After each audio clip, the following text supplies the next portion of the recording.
महाराष्ट्राचा आवाज, आपल्या हक्काचा। इस बड़े डिजिटल दुनिया में हर बिजनेस की एक कहानी है जो सुनाई जानी बाकी है।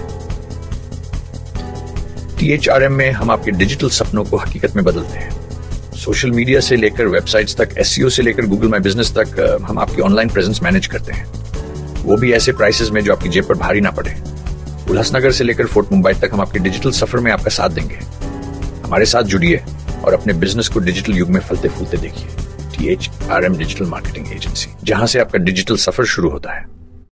नवा आवाज महाराष्ट्र न्यूज चॅनल मध्ये आपले स्वागत आहे। तर पाहूया आजच्या महत्त्वाच्या काही घडामोडी। हॉटेलच्या चिमणीवरून झालेल्या वादातून शेजाऱ्याने गुंड बोलावत हॉटेल चालकाला बेदम मारहाण केल्याची घटना अंबरनाथच्या भास्कर नगर परिसरात घडली आहे। या प्रकरणी अंबरनाथ पोलिसांनी दोघांना बेड्या ठोकल्या असून काही जण फरार आहेत। अंबरनाथच्या भास्कर नगर परिसरात RM टेलर समोर चंद्रकांत गांगुर्डे आणि त्यांचा भाऊ उमेश गांगुर्डे यांचे चायनीज हॉटेल आहे। या हॉटेलची चिमणी त्यांनी शेजारच्या गल्लीतून वर काढली होती।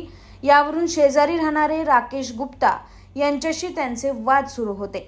यातूनच राकेश गुप्ता आणि त्यांचा भाऊ तसंच संतोष लष्कर, आकाश जगले आणि प्रकाश म्हात्रे यांनी उमेश आणि चंद्रकांत गांगुर्डे या दोघांना मारहाण केली। लोखंडाच्या स्टिकने मारहाण झाल्यामुळे उमेश गांगुर्डे यांचं बोट फ्रॅक्चर झालं असून त्यांच्यावर सध्या उल्हासनगरच्या मध्यवर्ती रुग्णालयात उपचार सुरू आहेत। या प्रकरणी अंबरनाथ पोलिसांनी गुन्हा दाखल करत राकेश गुप्ता आणि त्यांच्या भावाला अटक केली, तर उर्वरित आरोपींचा शोध सुरू असल्याची माहिती पोलीस निरीक्षक किशोर शिंदे यांनी दिली आहे। तर आरोपींवर कठोर कारवाई करण्याची मागणी जखमी उमेश गांगुर्डे यांनी केली आहे।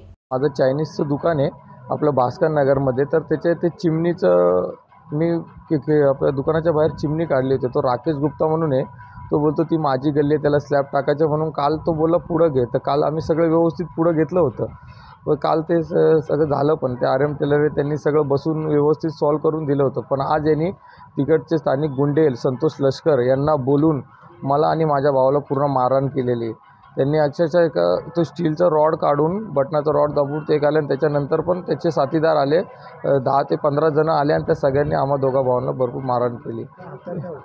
तर त्यांनी एक बटन दाबलं, त्या बटनमधून तो रॉड निघाला बाहेर स्टिकचा आणि त्याच्याने त्यांनी मारायला चालू केलं आम्हाला। पहिले त्यांनीच बोलला का मी तुमचा सगळ्यांचा बाप आहे, इकडचा भास्कर नगरचा मी बाप आहे तुम्ही, आणि त्याच्यानंतर हे सगळं झाल्यानंतर आता तो पोलीस स्टेशनमध्ये माझ्या बायकोला नाहीला बोलतो तू कसा धंदा चालवतो, तुम्ही कसे धंदे चालवतात ते आम्ही बघतो।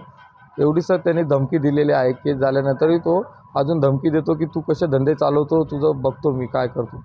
एवढं मला आता इथे या हाताला परत बोट फ्रॅक्चर झाला, त्याचा रॉड पकडताना इकडे पूर्ण या साईडला लागलेलं।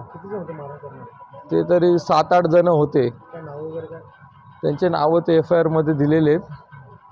ते आकाश जगले, प्रकाश म्हात्रे वगैरे आहेत ते, आणि संतोष लष्कर यांच्यामधलं मेन आणि राकेश गुप्ता आणि त्याचा भाऊ, हे असे 5 जण तर मेन होते ते मारायला मला आणि माझ्या भावाला। संतोष लष्कर याच्यातलं मेन आरोपी आहे सगळ्यात मोठा। मागणी म्हणजे यांच्यावर कडक से कडक कारवाई करून कारवाई करावे, कलम चांगला लावा यांच्यावर। पण तो स्वतःला तो सगळ्यांचा बाप समजतो, भाई समजतो, ते त्याची दादागिरी चालते भास्कर नगरमध्ये।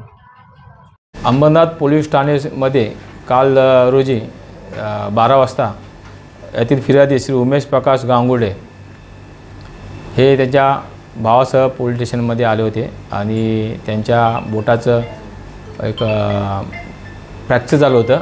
त्यांना चिमणी लावण्याच्या कारणावरनं, हॉटेलची चिमणी लावण्याच्या कारणावरनं राकेश गुप्ता, संतोष लष्कर, राकेश गुप्ताचा भाऊ, प्रकाश म्हात्रे, आकाश जगले व इतर जे साथीदार आहे आणि त्यांना त्या कारणावरून मारहाण केली होती।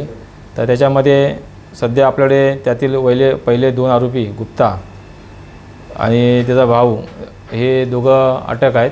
त्यांना आपण आज रोजी माननीय उल्हासनगर कोर्टामध्ये रिमांडकामी हजर करत आहोत व या गुन्ह्यातील हत्यार आहे जे स्टिक आहे लोखंडी, ते हत्यार जप्त करण्याचा प्रयत्न करत आहोत। त्यात तसेच यातील पायदे आरोपी आहेत जे, तर त्यांनाही लवकरच अटक करत आहोत। त्यांच्यासाठी आम्ही टीम तयार केलेली आहे, त्यांना लवकर ताब्यात घेत आहोत, पुढील कारवाई करत आहोत। बातम्या पाहण्यासाठी चॅनलला सबस्क्राइब करा, बेल आयकॉनवर क्लिक करा आणि रहा सतत अपडेट। तुमच्या परिसरातील काही घडामोडी किंवा समस्या असतील तर आमच्या वृत्तवाहिनीला संपर्क करा। आणि तसेच सतत अपडेट राहण्यासाठी आमच्या वृत्तवाहिनीला सबस्क्राईब करा आणि बेल आयकॉन दाबायला विसरू नका.